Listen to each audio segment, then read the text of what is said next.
Today, I'm trying to fly to Sacramento to go to World's Strongest Man. So I'm at Terminal 2 in Heathrow. Okay.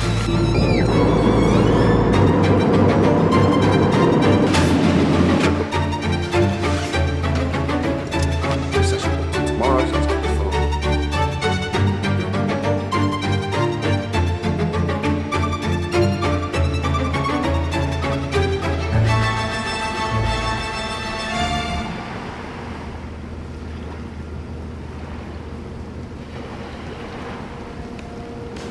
So yes, 2 weeks is up, 14 days is over.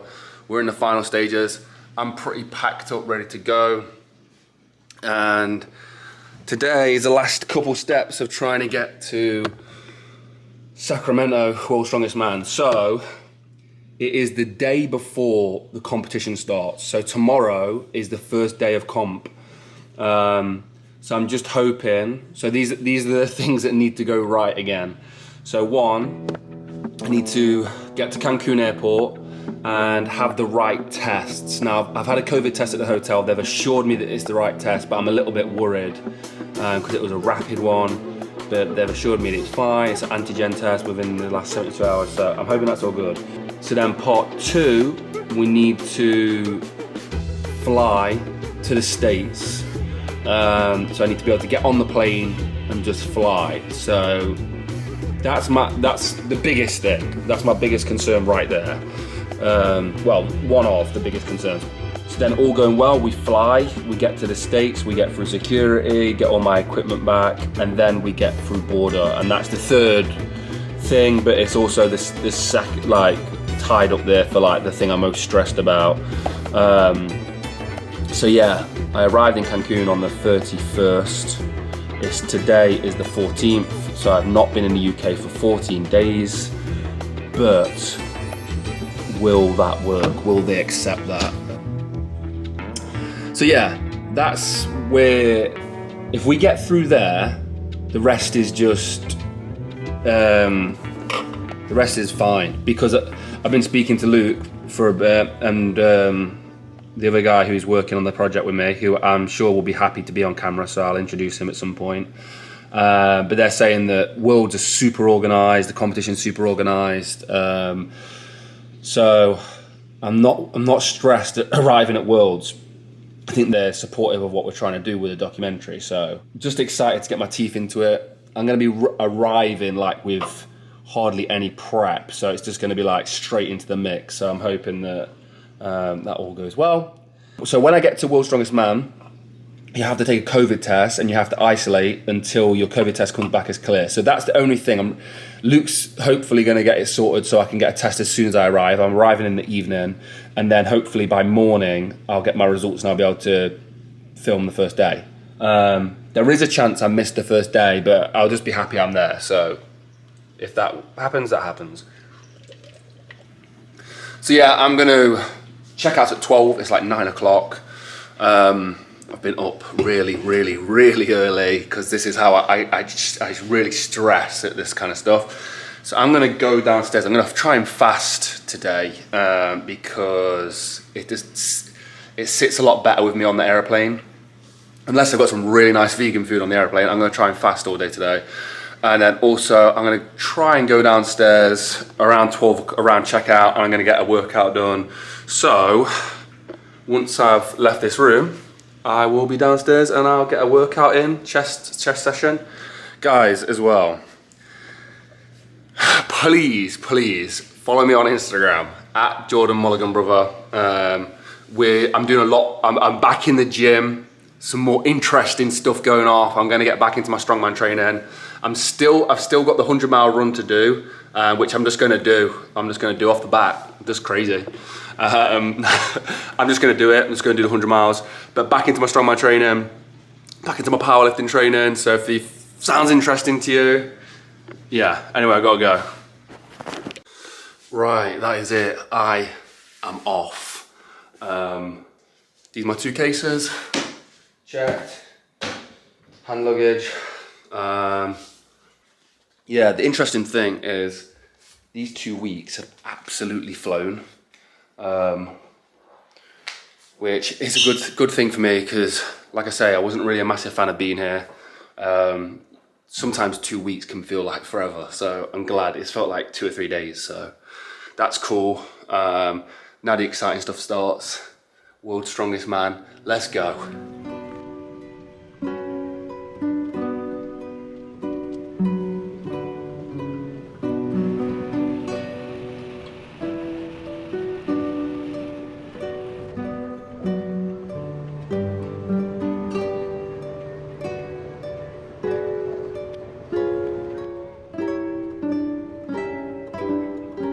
Okay, I'm at the airport.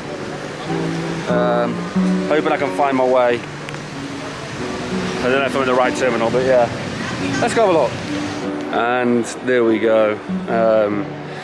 The CBC, US government, just blocked me from traveling. So I've been in Cancun for 14 days, over 14 days in time, but they don't count that. I have to wait till midnight, which is 7 hours after my flight. So yeah, I've tried everything. I've phoned the US Embassy. I am not flying today. So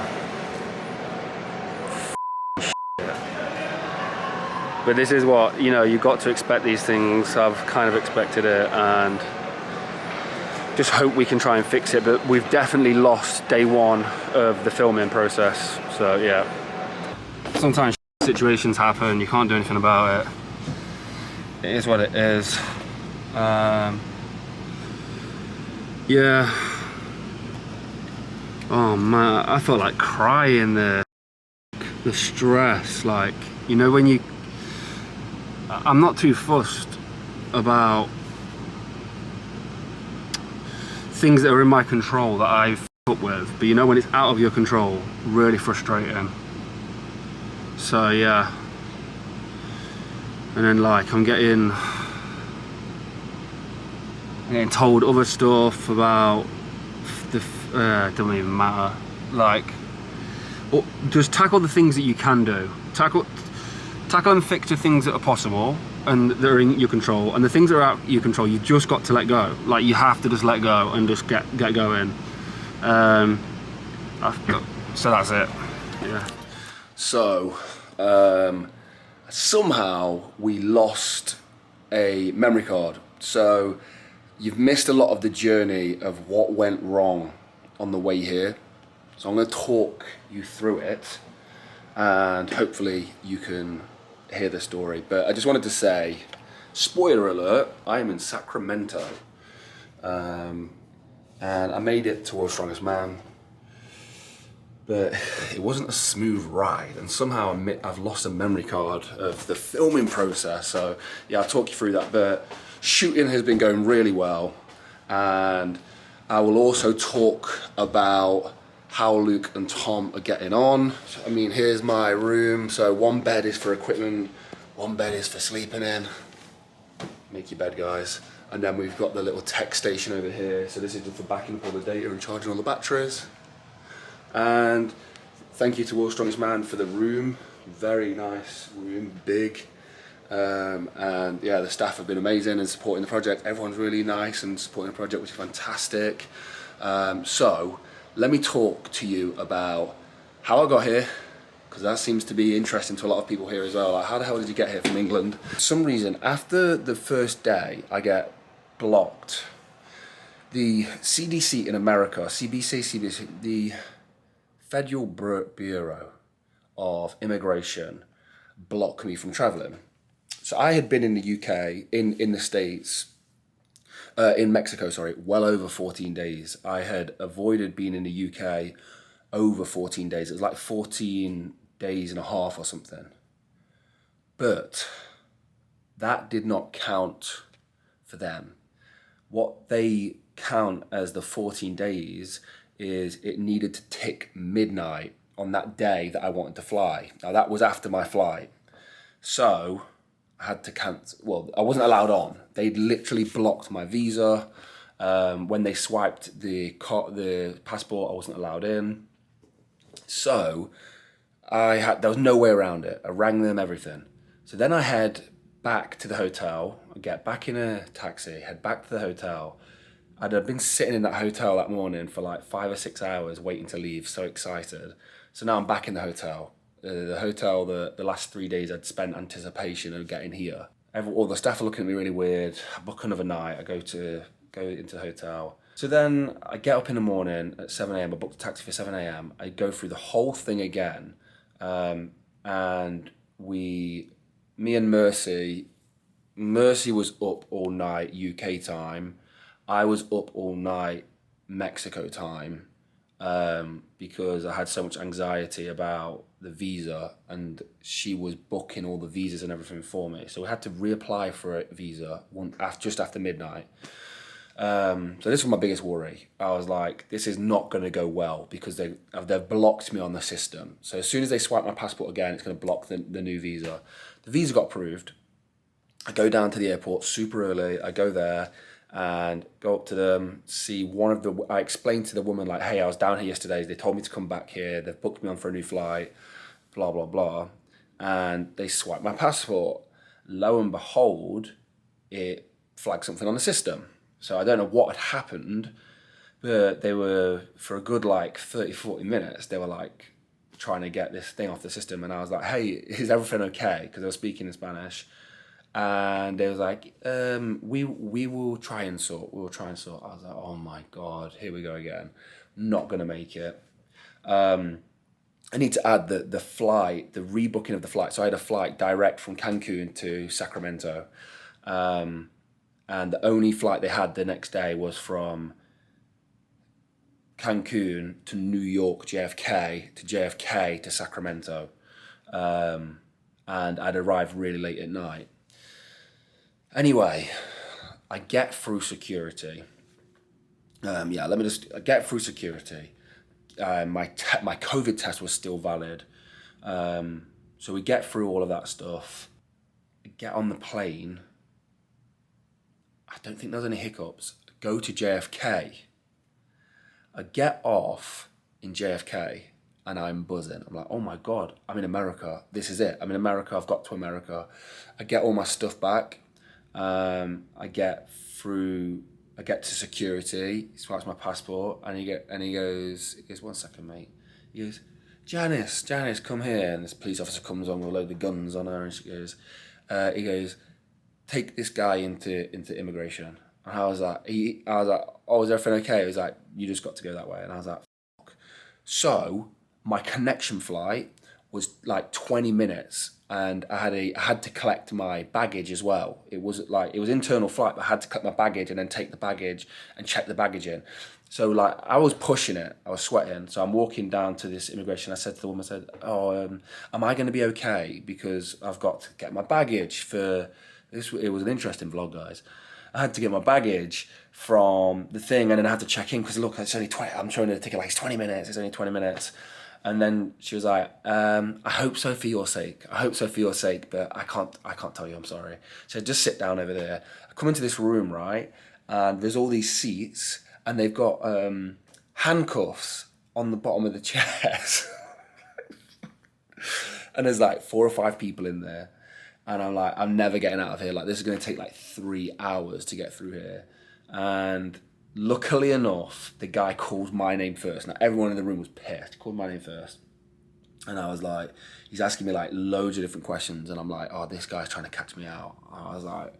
I said, look, and I just explained the whole situation. Like, I'm going out here. My friend's an athlete, World's Strongest Man. I'm going to support him. I'm going to be doing a little bit of filming out there. And then I was like, do you know World's Strongest Man? He's like, yeah. Like, you trying to sweet talk me? Anyway, we get through. He gets all the paperwork through, and he goes, right, off you go, and that was it. So I thought I was going to prison for a second. Run across the flipping airport, grab my bag, check my bag in, and then I'm told that the flight's delayed by 2 hours. So I'm sat in JFK security and I'm buzzing because I'm like, yeah, 2 hours late, it doesn't matter. And then get through security, then have another one, it's 3 hours late now. I'm like, okay, it was a bit of a piss take. And then I get to the gate and it's like, oh no, it's 4 hours late. And then it's 5 hours late. And then someone comes on the telephone and says, hey, we're just waiting for the police to come. The flight that's landing, we need to get somebody off, but we need the police there. So there was like some big hoo-ha on the plane. So we flew out, I think it was like 4.5 hours late. I arrived in Sacramento at midnight and I was really paranoid about going through security. And I go to collect my bag, grab my bag, and I realize there is no security checks to go through. And I just walk outside. I book an Uber. I arrive at the Expo Hotel in Sacramento, World's Strongest Man. The amazing people at World's Strongest Man, Michelle, had left me a COVID test, all this kind of stuff. Take my COVID test at night, send her the COVID test at night. I slept, so it was about 3 a.m., 3:30, I think I got to sleep at. Wake up at 6, stupid, no sleep. Send her the COVID test. She clears me to go down for breakfast, and that's it. And then I shoot, and then this is that. So we'll cut to that day now. Let's go. What's going on, guys? It's day 2 of World's Strongest Man. I actually made it. I woke up, COVID test is all sorted, got my credentials sorted out. So we're actually on the way to an event to see Luke do the event with Big Tommy. Yeah, what we're watching today? We're watching Fingal Fingers. Luke, he's up in the next hour. Then we're watching the train pool with Tommy. So I said I was going to introduce Rory. So he's working with us out here. William, he's took your place. You're off, Will. You're off the team, Will. We'll go. So anyway, we're gonna go to the event now, and I'll keep you guys posted. Okay, what's going on, guys? I've not really prepped food very well, so just having veggies. But we shoot it on the F6 and the Komodo. So today for me is just getting used to what we're allowed to do. Yeah, it's been interesting so far, and hopefully we just get to take the big rig out tonight. Yeah, all good. So guys, it's the evening. Yeah, had quite a busy day in a weird way. Not really stopped, but not thrashed filming. So today I really wanted to just get a feel for sort of how the event's working, what I'm allowed to do, what I'm not allowed to do. It's been a fun day watching Luke and Tom compete. I don't know how much I'm allowed to say, but I know I can say I'm happy with how they're doing. And I'm buzzing to be at the events. It was so cool being at the events, cheering the boys on. There's crowds there. I'm meeting a lot of the legends in the sport, and a lot of the producers of the shows are being really nice and talking to me about the documentary and stuff and offering their advice and support. So that's been really freaking cool. Eddie Hall's here at the moment. That was really cool talking to Eddie, and he's talking about his documentary and all that kind of stuff. So that's been really freaking cool to see. Just really good. And then the biggest thing for me right now that's, well, obviously apart from the seeing the boys compete, but is working with Rory. So Rory's he's in film school at the moment. He's given me really interesting perspective, and I'm self-taught.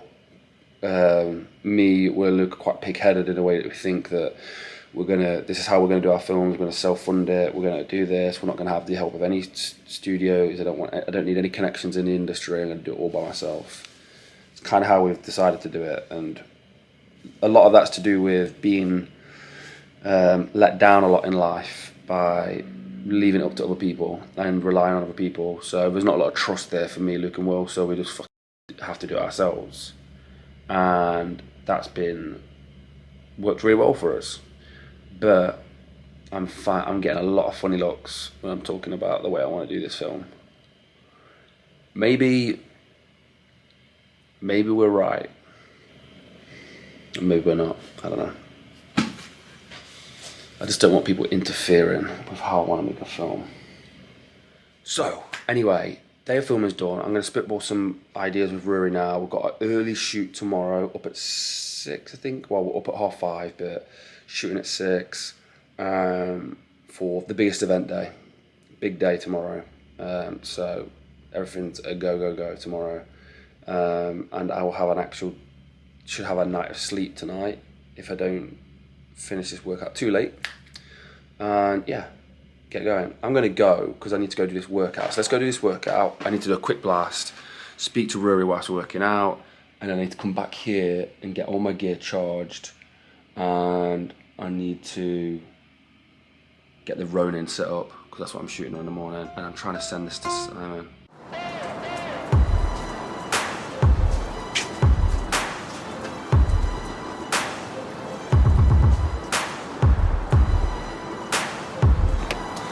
Just warming up to that, and that was really tough.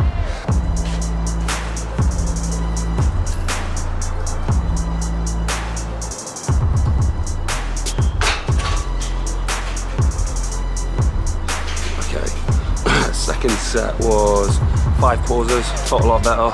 So strength still there, I just think just the muscles aren't strong.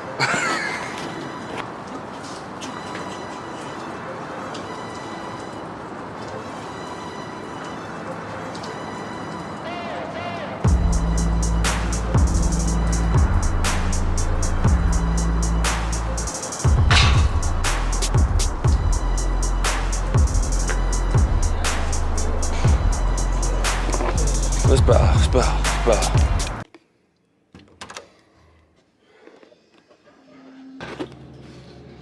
I forgot in like the last 48 hours I've only slept like 2 hours. So, guys, thank you for watching. If you enjoyed the video, please like the video. I don't know why this has hit me so hard right now. I think it's because I know I haven't got anything else to do. I've been running off adrenaline. So, yeah, thank you for watching. If you enjoyed the video, please like, comment, and subscribe. And as always, go inspire some change. Yeah, today wasn't the best day for me in terms of like my energy levels and my output, but you know, I'll get it tomorrow. Maybe I'm being critical, I don't know. I've got to try and back this meter up, but my brain's not working right, so don't want to f this up, so I need to concentrate, so I've got to go, guys. I will see you in the morning. Peace. How did the competition go for Luke and Tom so far? So I'm allowed to say, I'm fairly certain I'm allowed to say they qualified. I mean, you guys probably already know on social media. Anyway, I watched a lot of prediction videos before this. Had a lot of spare time in Cancun. I saw a lot of predictions, and Luke was, I mean, a lot of people have said it's the group of death, blah, blah, blah. Luke's not going to be able to compete. He's not going to be able to do it. This music's going to get us demonetized. I can tell you that right for free. See, a lot of people calling that Luke wasn't going to do anything. And I mean, I knew straight away, like, that was the most ridiculous thing, that people were counting Luke out. And he had obviously had a tough group, but all I can say is the performance that he put on was unbelievable. And you guys see how much he dominated. Bloody unbelievable.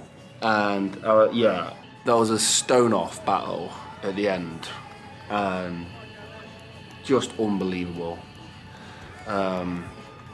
The best thing I've ever witnessed sports-wise. It was just ridiculous. Yeah, and then, so yeah, I mean, you guess you know the results, that's it. And I just think the funny thing is people were counting him out, but people were talking about like mentality and like if it depends where they're at mentally. Is like, you guys do not know where these two are at right now. Like, they're in a completely different place.